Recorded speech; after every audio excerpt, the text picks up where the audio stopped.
Good afternoon, my Real News Midday TV family. Welcome back to the channel for another news update. And in the news this afternoon, St. Anne man succumbs to injuries 3 months after chopping incident. A St. Anne resident who suffered multiple chop wounds to his head 3 months ago succumbed to his injuries at the St. Anne's Bay Hospital on Wednesday night. He is Richard Brown, a 58-year-old laborer of Eltham, Utrera, St. Anne. It was reported that about 2 p.m. on February 27, Brown was attacked and chopped on the head while at his home. He was taken to the St. Anne's Bay Hospital where he was admitted. The Utrera's Criminal Investigations Branch is probing the matter.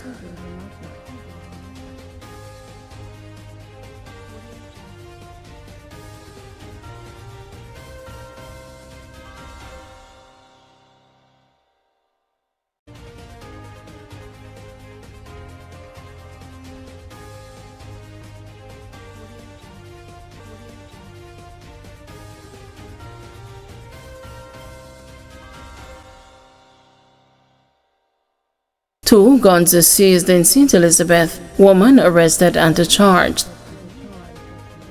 A woman was arrested and charged after the St. Elizabeth police seized a firearm at her home in Balaclava. The police say during a targeted operation on May 24, a house was searched and a multicolored lunch bag was found under the cellar.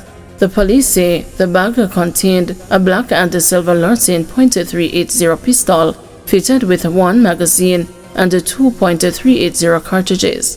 Ingrid Tibb, otherwise called the Princess of Kenwood District in Balaclava, who resides at the premises, was arrested and later charged with possession of a prohibited weapon and unauthorized possession of ammunition.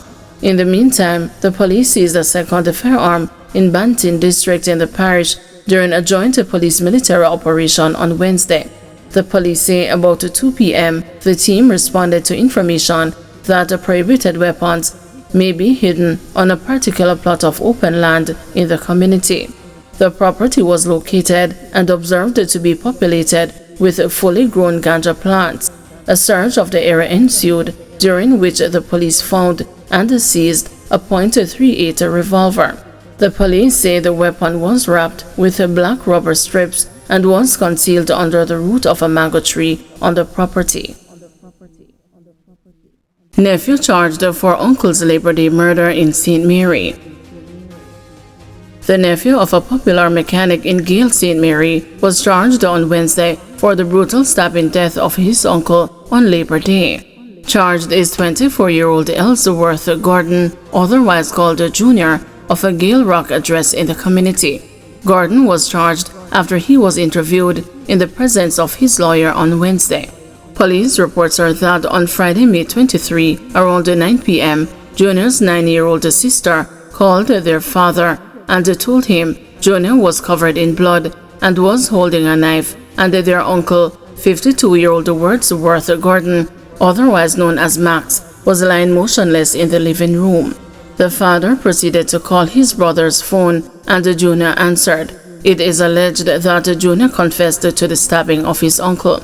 Upon arriving at the house, the father saw his brother's lifeless body on the floor and the knife on a generator on the veranda.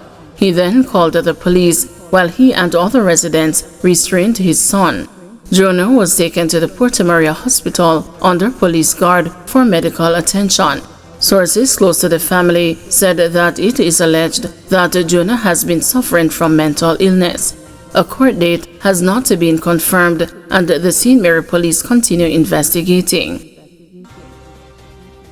McBean returned as head of Jamaica Police Federation.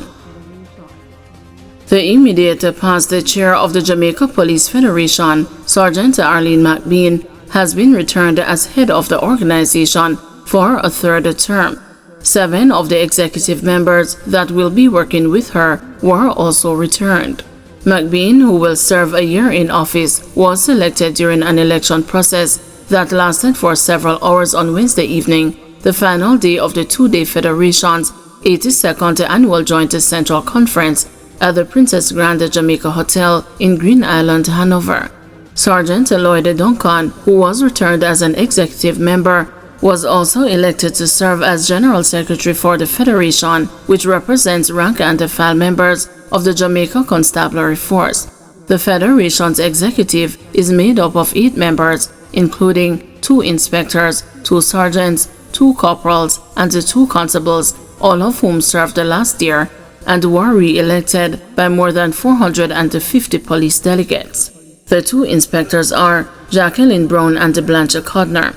Peter Gay Williams and Tanisha Lewis are from the corporal rank, while the constable rank includes Romaine Archer and Coy Marriott.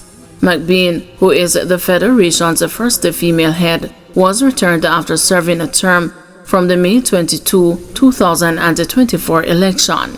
Sergeant McBean was first elected to the post in May of 2018, but her leadership reign was cut short. She was voted out of the office by upset members who raised issues about her leadership of the organization in January of 2019, but the Supreme Court later ruled in March of that year that she should be immediately reinstated. 2 arrested during gun seizure at a Manchester bar.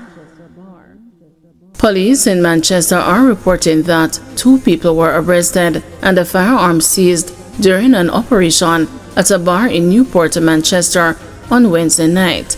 Constable Anisha Marshall, assigned to the Newport police station, said the weapon seizure and arrest happened about 8:20 p.m. Another firearm was taken off the streets of Manchester. Officers from the Newport police station responded to a call regarding a loud noise at a bar on Lime Tree Lane in Newport. On the arrival of the police, a man was seen acting in a suspicious manner and he dropped an object. On closer inspection of the object, it was revealed to be a .459mm pistol with a magazine containing 6.45 live rounds. A further search of the suspect's home was conducted and another 4.45 rounds were found.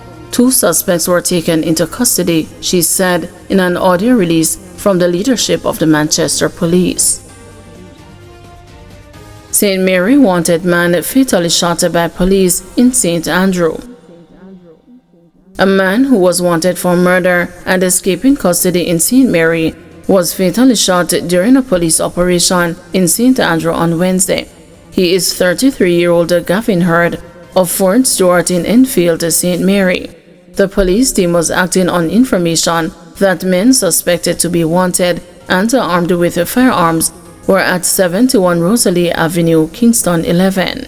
It is further reported that the police arrived at the location and entered a property where they saw Hurd. Hurd reportedly pulled a firearm and pointed at them. The police discharged their weapon in the direction of the man, hitting him to the upper body. A 9mm pistol with a magazine containing 7 live rounds was taken from him. He was taken to hospital where he was pronounced dead. Guys, thank you for watching. See you this evening at 6 p.m. for another news update.